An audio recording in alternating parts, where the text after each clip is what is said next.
Fala pessoal, tudo bem? Bem-vindo à nossa quinta parte aí dessa série O Dia a Dia de uma Igreja Saudável. Eu sou o Danilo e hoje a gente vai continuar esse estudo que tem sido bênção aí para mim e para você, tenho certeza. Antes de começar, queria te pedir mais uma vez que você se inscreva no canal se você ainda não é inscrito. Se você não assistiu a parte 1, 2, 3 e 4, quero pedir que você assista, os links estão aqui na descrição do vídeo, assim você pode estar atualizado aí junto com os nossos estudos, a nossa série que a gente tem feito sobre o livro de Atos, e nós estamos extraindo desse livro de Atos alguns princípios que a gente pode usar hoje no dia a dia da nossa vida, né? Quando eu digo a igreja saudável, estou falando eu e você, o crente saudável, o cristão saudável. E eu quero começar hoje lendo para você um trecho aqui do capítulo 5 de Atos, no versículo 12 em diante, que diz assim, muitos sinais e prodígios eram feitos entre o povo pelas mãos dos apóstolos, e costumavam todos reunir-se de comum acordo no pórtico de Salomão.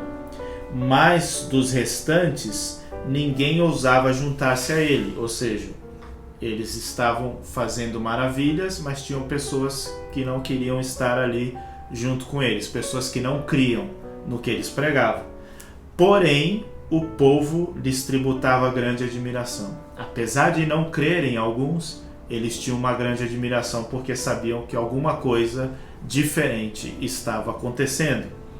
E crescia mais e mais a multidão de crentes, tanto homens como mulheres agregados ao Senhor.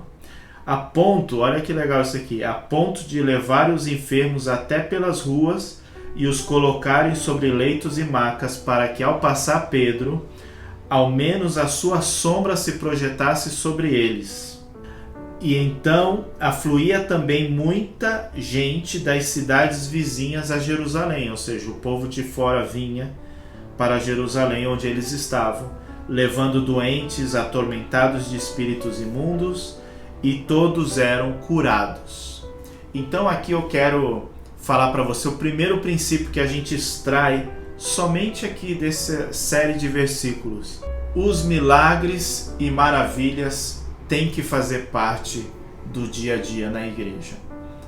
O sobrenatural tem que ser natural para nós.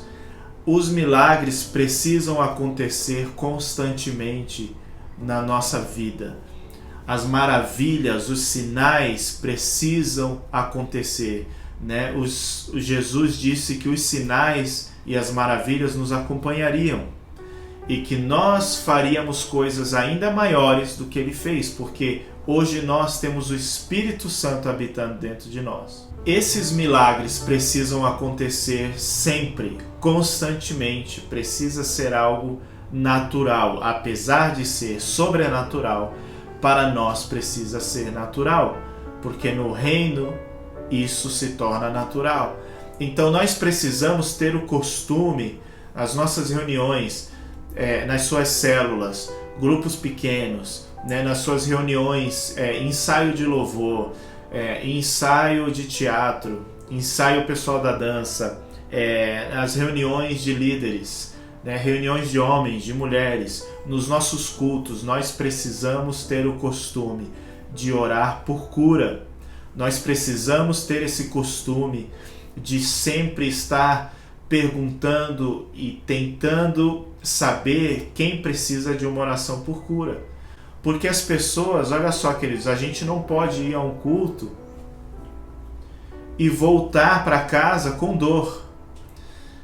Então, como nós vamos ao culto e gastamos ali 2 horas entre a família, e eu volto para casa do mesmo jeito, com dor.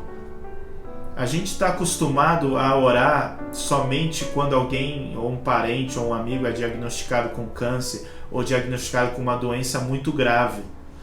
E nós perdemos o costume de orar por coisas simples. Ou seja, você está com uma dor no seu joelho, você está com uma dor de cabeça forte, ou sei lá, e aí você vai para o culto, ou vai para essa reunião, né? E você diz, eu estou com uma dor de cabeça, e o pessoal, tá legal, fica aí, então vamos tocar mais baixo. Não, sabe, vamos orar. Essa pessoa não pode voltar para casa com dor de cabeça. Esses milagres precisam acontecer nas nossas reuniões, porque era algo natural. Aqui a Bíblia diz que os apóstolos faziam milagres naturalmente, era o dia a dia deles. E as pessoas eram curadas e os espíritos imundos saíam. Nós precisamos viver isso no dia a dia da nossa igreja, amém? E um outro ponto que eu quero compartilhar com você, está no capítulo 5 ainda, onde os apóstolos são presos pela segunda vez. A gente viu no último vídeo que os apóstolos Pedro e João foram presos por estarem ensinando o povo sobre Jesus.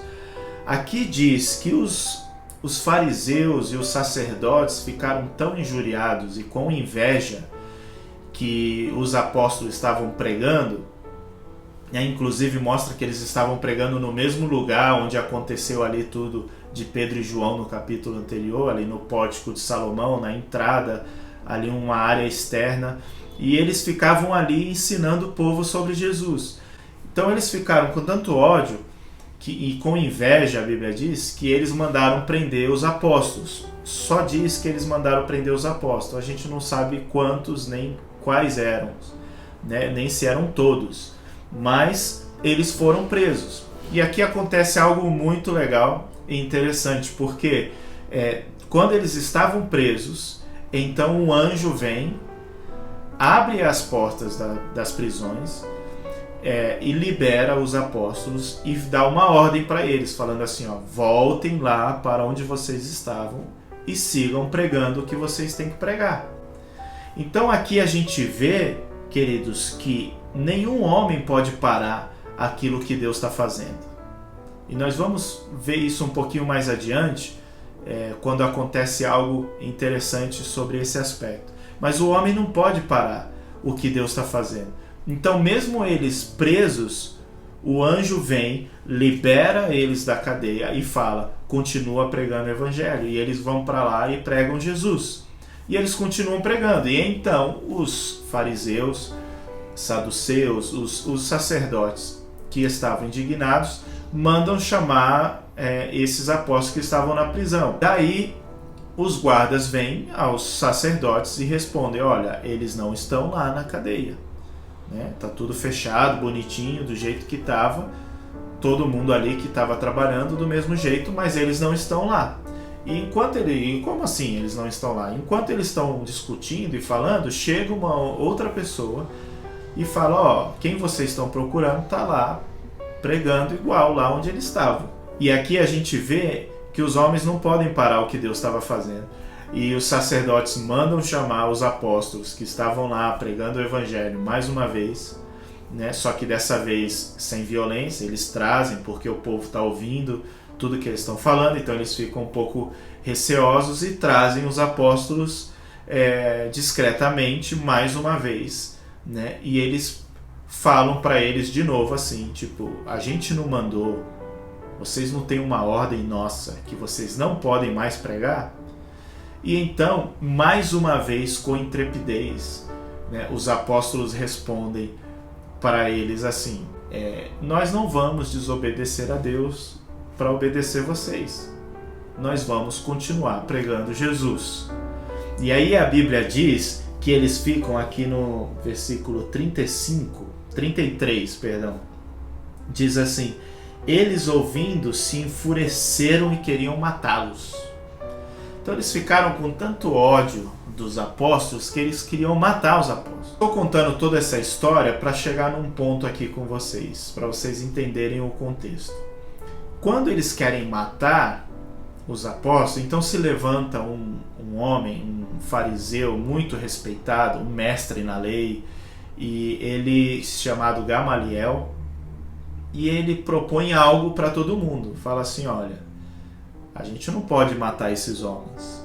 Se o que eles estão fazendo não for de Deus, for dos homens, isso logo acaba. E aí citou exemplo de algumas outras pessoas que tinham acontecido a mesma coisa, que tinham se rebelado, fizeram um alvoroço na cidade e depois passou, né? E aí esse Gamaliel diz: mas se isso for algo de Deus, nós, homens, não vamos conseguir parar. Nem matando eles a gente vai conseguir parar. Então aqui a gente vê que esse Gamaliel entendeu. Ele sabia quem era Deus. E ele entendia que se fosse algo dos homens, tranquilo. Mas se era algo de Deus, nem eles mesmos iam conseguir parar o que estava acontecendo. Então a gente vê aqui no versículo 40 o que aconteceu depois que Gamaliel deu essa ideia. Então os fariseus, os sacerdotes decidiram: ok, a gente não vai matá-los, porém vamos simplesmente castigá-los um pouquinho e a gente solta eles de novo. Aí no versículo 40 diz assim: chamando os apóstolos, açoitaram, ordenando que não falasse em nome de Jesus, e soltaram. Então eles bateram nos apóstolos, depois falaram para eles: agora vocês vão embora, mas vocês não falem de Jesus. Aí aqui está o segundo ponto que eu quero falar com você hoje. Eles se retiraram do sinédrio, os apóstolos, regozijando-se por terem sido considerados dignos de sofrer afrontas por esse nome, o nome de Jesus. Eles saíram regozijando porque eles tinham sofrido por causa de Jesus. A segunda coisa que eu quero compartilhar, o segundo princípio aqui, é essa alegria de viver o propósito de Deus.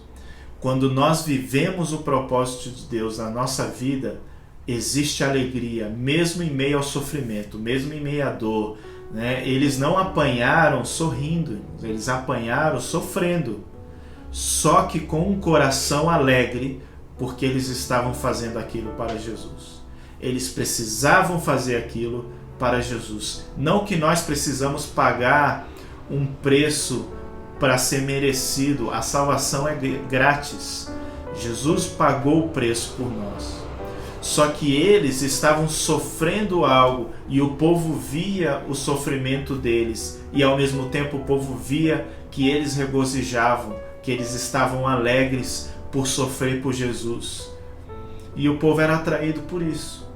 Eles viviam essa alegria. Quando nós vivemos o propósito de Deus, mesmo em meio a situações adversas, mesmo em meio a afrontas, mesmo em meio a situações que parecem ser contrárias, nós temos um coração que se regozija, porque existe uma alegria abundante por viver o propósito de Deus. E aí eu quero terminar hoje lendo esse versículo tão pequenininho, mas que tem uma lição fantástica para as nossas vidas, que está aqui no versículo 42: e todos os dias no templo e de casa em casa não cessavam de ensinar e pregar o Cristo, Jesus o Cristo. Eles ensinavam no templo e de casa em casa. Então não importa se é no culto no templo, não importa se é de casa em casa, nos grupos pequenos, nas células, grupos de vida, seja lá a nomenclatura que sua igreja local usa, não importa onde, eles se reuniam e faziam. Aqui fica muito claro para mim, irmãos, que nós não podemos ter os dois extremos, de só reunir no templo ou de só reunir de casa em casa.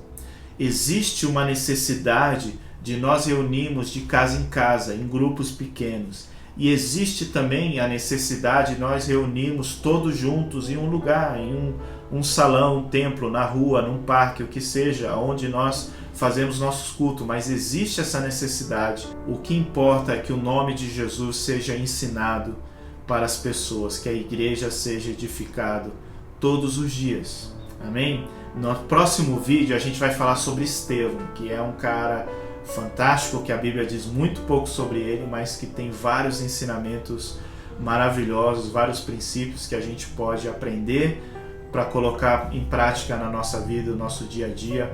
Muito obrigado por você ter assistido, muito obrigado por você estar aqui comigo mais uma vez. Outra vez eu te peço que você assista os outros vídeos, se você ainda não viu. Se você ainda não se inscreveu no canal, se inscreva, deixa o like e também compartilhe com outras pessoas, que isso é muito importante para o canal, muito importante para mim. E também quero pedir que você deixe o seu comentário. né? Escreve aí o que Deus tem falado com você, eu vou responder, eu quero ouvir aquilo que Deus tem falado ao seu coração. Beleza? Até a próxima, e nós já somos abençoados pelo Senhor Jesus.